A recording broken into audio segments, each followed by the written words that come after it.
Already Arvind గారు మామూలుగా lag అవుతుంది కట్ చేయండి అనేది వినబడతానే ఉంది నాకు సరౌండ్లోని. పొద్దున్న అంజీ నేను అనుకుంటున్నాను, అంజీ ఎగ్జాక్ట్లీ అన్నాడు, సార్ ఆయన ఫంక్షన్ కూడా కట్ చేస్తాడని చెప్పి నేను అన్నది ఇది మాకు అలవాటని. రే దా యా శ్రీలీల గారు పాప మార్నింగ్ షూటింగ్ కూడా ఉంది, ఆవిడ కూడా గమ్ముని పంపాలి, గెస్ట్లు అందరూ కూడా చాలాసేపు అయింది. ఫస్ట్ ఆఫ్ ఆల్ కొన్ని బాధ్యతలు ఉంటాయి కాబట్టి స్టేజ్ మీద అండ్ సినిమాకి ప్రొడ్యూసర్గా ఉన్నాను.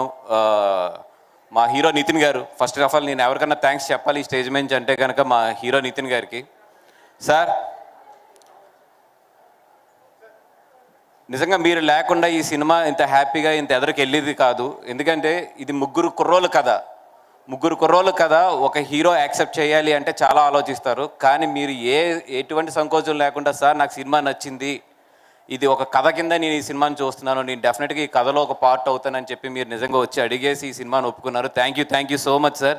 ఎందుకంటే దీని ముందు అంచి చాలామందికి చెప్పినా కూడా ఒక్కొక్కరు ఒక్కొక్క ఒపీనియన్ ఇచ్చారే తప్పితే ఈ సినిమాని ఒక కథ కింద చూసి మీరు ఎదురుకొచ్చారు. Thank you so much sir. And ఇంత పెద్ద ఫ్యామిలీ నుంచి వచ్చారు, ప్రతి క్షణం కూడా నాకు మైండ్లో తిరుగుతూ ఉండేది ఆయన ఎలా ఉన్నారు, అక్కడ బాగా చూసుకుంటున్నారా లేదా ఏంటి అని చెప్పి. ఏ రోజు నాకు ఇబ్బంది లేకుండా ఇన్ఫ్యాక్ట్ నన్ను బాగా చూసుకునేవాడు ఆయన సెట్కి వెళ్తే.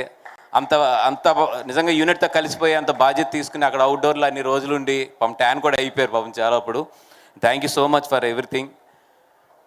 అండ్ నిజంగా ఒక మంచి విషయం మీ గురించి చెప్పాలంటే, మొన్న పిఠాపురం అప్పుడు జరిగిన ఇన్సిడెంట్ నాకు ఈ ట్రైలర్ని పిఠాపురంలో చేయడం అనేది అంటే నేను చాలా ఎగ్జైట్ అయ్యి ఎవరు నాకు సజెషన్ చెప్పగానే బాగుంది, ఐడియా ఎదిరిపోయింది, అక్కడికి వెళ్దాం ఉన్నాను. అప్పుడు నిజంగా నేను నితిన్ గారిని నేను అడగాలి లేదా నితిన్ గారి యాక్సెప్టెన్స్ తీసుకోవాలి అనేది నా మైండ్లో ఎక్కడో స్కిప్ అయిపోయి అది అనౌన్స్ చేసిన తర్వాత నాకు అనిపించింది, అరే హీరో గారిని తీసుకోవాలి కదా అని చెప్పి. ఎక్కడో నా వర్క్ ప్రెజర్లో స్కిప్ అయ్యాను. ఎక్కడో చిన్న టెన్షన్, అరే పెద్ద ఫ్యామిలీ, జూనియర్ ఎన్టీఆర్ గారి ఫ్యామిలీ, ఇప్పుడు నేను ఈ విషయం చెప్పాలి, ఎలాగవుతుంది అని చెప్పి నేను చాలా భజన పెడుతుంటే ఆయన ఫోన్ చేసి, సార్ ఇట్లా ఉంది సిచ్యువేషన్, మీరు ఒకసారి మీ ఫ్యామిలీతో కన్సల్ట్ చేస్తారని అడిగినప్పుడు ఆయన జూనియర్ ఎన్టీఆర్ గారికి కాల్ చేసి మళ్ళీ నాకు కాల్ బ్యాక్ చేశారు. ఆయన ఒకటే చెప్పారు, సార్ నేను మా బావగారిని అడిగాను, సినిమాకు ఉపయోగపడుతుంది, నీ ప్రొడ్యూసర్ అక్కడ 100% కరెక్ట్ అనుకుంటే నువ్వు వెళ్ళి చేసే దీని గురించి ఎక్కువ ఆలోచించొద్దు అన్నాడంటే. ఆయన నిజంగా హ్యాట్స్ ఆఫ్ టు హిమ్. అంటే ఒక విషయాన్ని ఒక సినిమా వరకే ఆలోచించడం అనేది నిజంగా అది చాలా మెచ్యూర్డ్గా ఇచ్చిన సజెషన్ అది. Thank you so much sir. And ఈరోజు నేను ఇందాక కారులో వస్తున్నప్పుడు అరవింద్ గారు చిన్న స్పేస్ తీసుకుంటాను, నాకు తెలుసు బోర్డు లేదులేండి.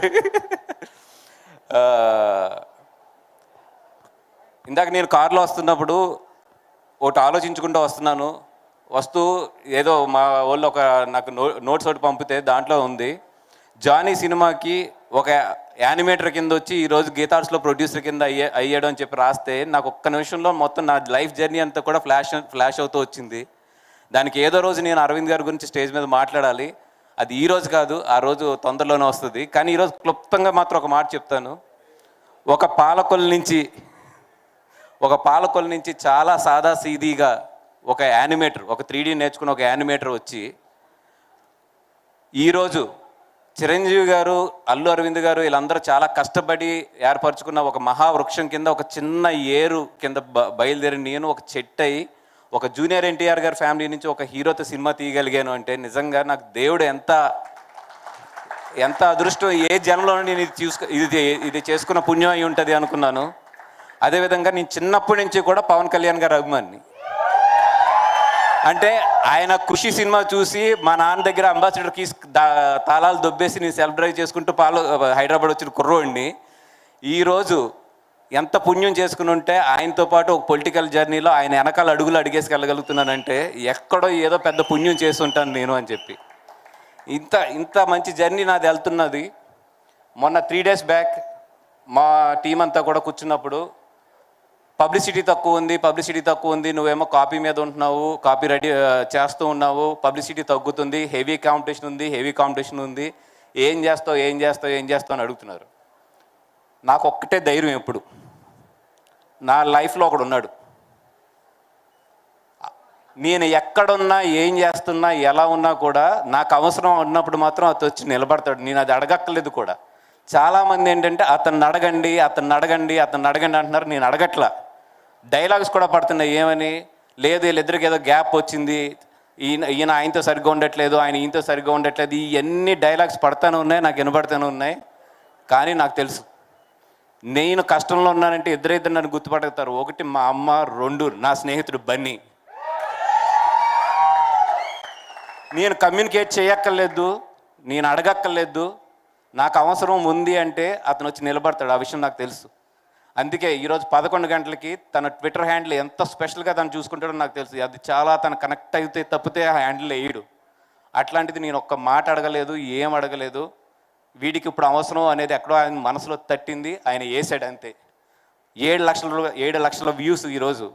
అదేవిధంగా ఆయన ఇన్స్టాగ్రామ్ తీసుకుంటే 7 లక్షల ఇంచుమించు 6,50,000 వ్యూస్ ఇందాక నేను చూస్తుంటే, ఒక స్నేహితుడికి ఎప్పుడు నిలబడాలి, ఎలా నిలబడాలి అనేది తెలిసిన ఒకే ఒక వ్యక్తి ఎవరంటే నా లైఫ్లో అయితే అది బన్నీ గారు. 20 సంవత్సరాల క్రితం నా కోసం ఆయన వాళ్ళ ఫాదర్కి అడ్డు నుంచి ఉన్నాడు. మీకు గుర్తుందో గుర్తులేదో సార్, 20 సంవత్సరాల క్రితం నేను ఒక మిస్టేక్ చేస్తే నేను గీతా ఆర్ట్స్ నుంచి వెళ్ళిపోవాల్సిన రోజు అది, 20 years బ్యాక్. ఒకటే చెప్పాడు ఆయన, తను ఉంటున్నాడు, తను ఉంటాడు.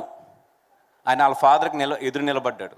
ఒక స్నేహితుడి గురించి ఎవరన్నా దేనికన్నా ఎదురు నిలబడగలనంటే అది బన్నీ గారు. అది నా లైఫ్లో నేను చూసింది.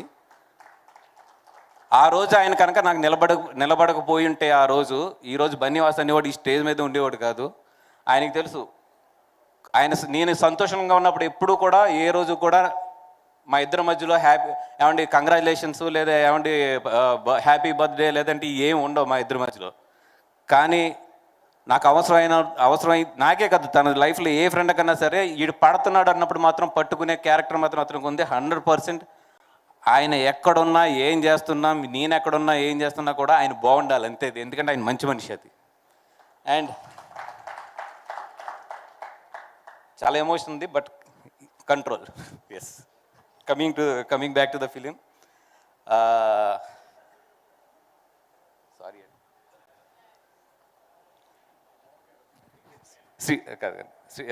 నితిన్ గారు, శ్రీలీల గారు, thank you so much. Morning shooting ఉంది, నాకు తెలిసి మీరు కంగారులో ఉన్నారని చెప్పి. Thank you so much for coming and wishing, మమ్మల్ని అందరినీ విష్ చేయడానికి వచ్చినందుకు. మిమ్మల్ని పిలవడానికి ఒకటే మాకు మెయిన్ రీజన్ ఏంటంటే మీ ఎనర్జీ ఎంత ఉంటుంది, ఈ సినిమా కూడా అంత ఎనర్జీ ఉంటుంది. అందుకని ఎవరిని పిలిస్తే బాగుంటుంది అంటే మోజ్ ఎనర్జెటిక్ ఎవరు అని ఎదుగుతుంటే 100% 2-3 నోట్లోంచి మీ పేరే వచ్చింది. అందుకని మిమ్మల్ని ఇక్కడికి 100% రావాలనుకున్నాం. అట్లాగే మా నిఖిల్ భాయ్ ఫోన్ చేస్తే ఒకటే అన్నాడు, ఎవరిని పిలుస్తున్నావు, ఎందుకు పిలుస్తున్నావు అన్నాడు. అంటే నిఖిల్ భాయ్ ఇట్లా ఫంక్షన్ ఉందంటే, నా ఫంక్షన్కి నేను వస్తున్నాను, ఇది నా బ్యానరు, నా సినిమా, నేను వస్తున్నాను, నేను గెస్ట్ ఇవన్నీ కాదు, నా సినిమాకి నేను వస్తున్నాను, I'm also like A producer అని చెప్పి నాకు ఇంకో రెండో మాట కూడా నాతో మాట్లాడించకుండా ఎన్నింటికి రావాలి, ఎక్కడికి రావాలి, నాకు ఎవరు కమ్యూనికేట్ చేస్తారని చెప్పాడు. థ్యాంక్ యూ నిఖిల్ భాయ్, thank you so much for everything. And Manji, అలాగే మొత్తం మా టెక్నీషియన్స్ అందరూ, అదేవిధంగా thank you so much for Riyaz and Banu. Because ఈ కథను తీసుకొచ్చి నాకు చెప్పించిన వెంటనే నేను ఒకటే చెప్పాను, ఈ కథ నుంచి అయితే నేను పార్ట్నర్షిప్ ఇవ్వాలని, ఈ కథ నేను దొబ్బేస్తున్నాను అని చెప్పాను. అంత క్లారిటీగా చెప్పాను, ఎందుకంటే ఈ కథ నాకు అంత బాగా నచ్చింది. అండ్ ఈ సినిమాని మెయిన్ ఈరోజు నేను అనుదీప్ గారిని కానీ మా కళ్యాణ్ గారిని కానీ ఇక్కడికి రమ్మంటానికి మెయిన్ కారణం ఏంటంటే, సార్ నేను జాతిరత్నాలు చూసినప్పుడు ఇంటికి వెళ్ళి కుళ్ళుకున్నా. ఏంటంటే ఇంత మంచి అంటే థియేటర్ బౌన్స్ అవుతుంటే నాకు పొట్ట ఇది నొప్పి వస్తుంటే, అబ్బా నా లైఫ్లో ఇలాంటి ఎంటర్టైనర్ ఎప్పుడన్నా తీయాలి ఒకటి అని చెప్పి నిజంగా ఆ రోజు అనుకున్నాను సార్. ఈ కథ విన్నప్పుడు నేను అంత ఎంజాయ్ చేశాను. నిజంగా మీరు జాతిరత్నాలు అనేది తీయకుండా ఉంటే కనుక మాకు ఒక స్క్రీన్ ప్లే మీద నవ్విస్తూ తీసుకెళ్లే సినిమా మీద నమ్మకం వచ్చేది కాదు. Thank you so much. మీ జాతిరత్నాలు అనేది ఎంతమందికి లైఫ్ ఇచ్చిందో. అదేవిధంగా మ్యాడ్ ఈ మధ్యలో చూసిన one of the best timer థియేటర్లో. నేను నాకు చాలాసార్లు మీతో కూడా చెప్పినట్టు ఉన్నాను. Thank you so much for entertaining us. ఈ సినిమా డెఫినెట్గా అంత